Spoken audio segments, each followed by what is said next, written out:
بسم الله الرحمن الرحیم.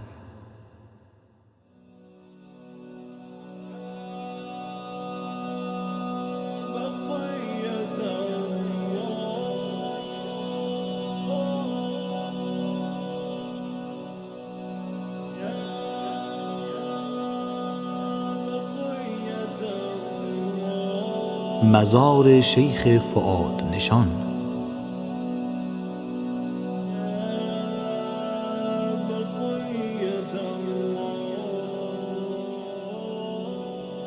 بزرگ ما مرحوم آقای شریف طباطبایی علی الله مقامه پس از سالها اشتیاق و انتظار استطاعت یافتند تا برای ادای فریضه حج رهسپار سرزمین وحی شوند. آن بزرگوار با جمعی از دوستان بار سفر بستند و به راه افتادند.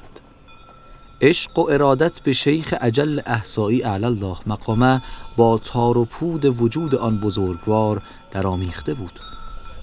این شد که در بین راه تدبیری اندیشیدند، سنگی از مرمر سفارش دادند و آن را با ذریحی فولادی و نیز سنگی دیگر به مدینه بردند تا به مزار شیخ مطلق شیعه زینتش دهند. مزار شیخ مرحوم پشت بقعه متبرکه امامان معصوم بقی علیهم السلام قرار دارد. در کنار قبر شیخ مرحوم قبر شیخ ابوالقاسم شیخ الاسلام شیراز قرار دارد و تنها سنگی کوچک نشان قبرش بود. اما بر قبر شیخ مرحوم ذریح و سنگهای مرمر بزرگی قرار داشت که یادگارهای سفر بزرگ ما بدان دیار بود. سنگی با عباراتی زیبا روی قبر آن بزرگوار گذاشته شده بود و سنگی دیگر بالای سر این بزرگوار که این دو بیت بر آن حک شده بود: لزین الدین احمد نور فضل تضاء به القلوب المدلهمه یرید الحاسدون لیطفئوه و یأبی الله الا ان یتمه. افراد بسیاری از عوام و خواص به زیارت قبر شیخ اعلی الله مقامه رفتند و آن سنگ‌ها و نوشته‌ها را زیارت کردند.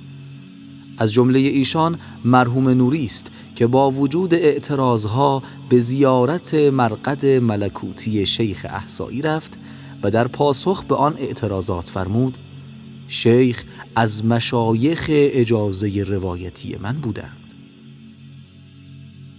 مردم مدینه حکایتی درباره این مقبره نورانی نقل می‌کنند. شبی از شبها 2 نفر از سنگ دزدان مدینه به طمع دزدیدن و فروختن سنگ‌های مرمر مزار شیخ از دیوار قبرستان بقی بالا رفتند و خود را به مقبره شیخ رسانیدند. همین که کلنگ را بالا آوردند و بر قبر زدند، از قبر 3 دفعه آواز آمد: خل الحجر، سنگ را رها کن.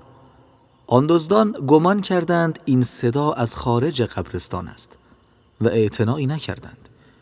ناگهان آنکه کلنگ میزد دست و پایش به لرزه افتاد و از کار باز ماند. رفیقش که این وضعیت را دید مضطرب شد، او را بر سر دوش گرفت و فرار کرد. تا از دیوار قبرستان پایین آمد، چند نفر از مؤمنان مدینه آنان را دیدند و گرفتند. پرسیدند: نیمه شب با این حال و وضع در قبرستان بقی چه می کردید؟ چون پاسخی ندادند، آن 2 را حبس کردند.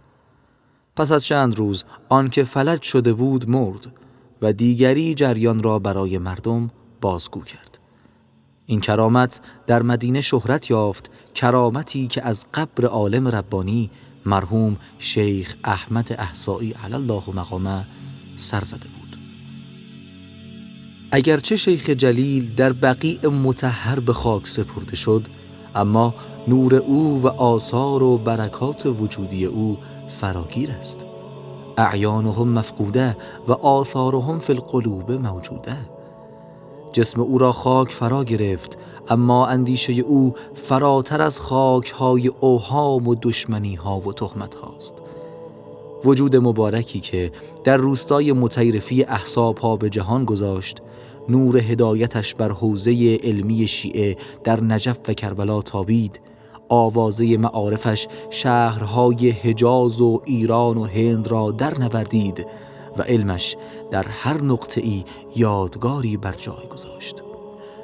آثار سعی وجودی و افاضات علمی ایشان هنوز هم ادامه دارد.